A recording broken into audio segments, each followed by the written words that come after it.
আমাদের হুজুররাও তো এখন আসমানে উঠতেছে। আমাদের হুজুরদের কারণেও, হুজুর মানে ভাইরাল বক্তা, আম যারা হুজুর গোলামাই তারা সত্যিকার অর্থে দ্বীনের যারা খেদমত করে, তারা তো বাত আনতে পান্তা ফুরা, বাত আনতে পান্তা ফুরা। মসজিদের ইমামের বেতন, মুয়াজ্জিনের বেতন, মাদ্রাসার এত বড় মুহাদ্দিস যারা মাদ্রাসা পরিচালনা করেন তাদের বেতন, আর আপনারা প্রত্যেকে আমাদের মতন নালায়েক নাখান্দা উল্টা সিধা নাই, এগুলারে আইনা 40, 50, 60, 70 দিয়ে তিনটা মাহফিল জীবনে রিক্সাই করতে পারে নাই। আমরা এখন গাড়ি ঘোড়াই।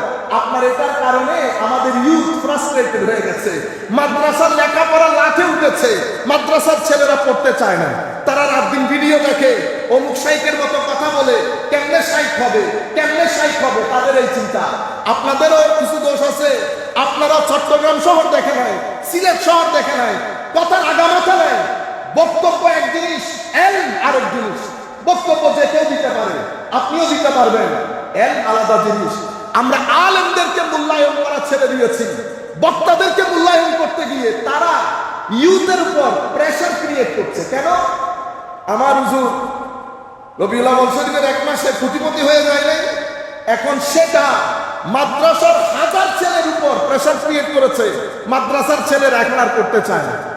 রাত্রে ভিডিও দেখে শুধু, অমুক শাইখের মতো কেমনে কথা বলবে, কাপড় কেমনে পরবে, লেখাপড়া লাফে উঠছে।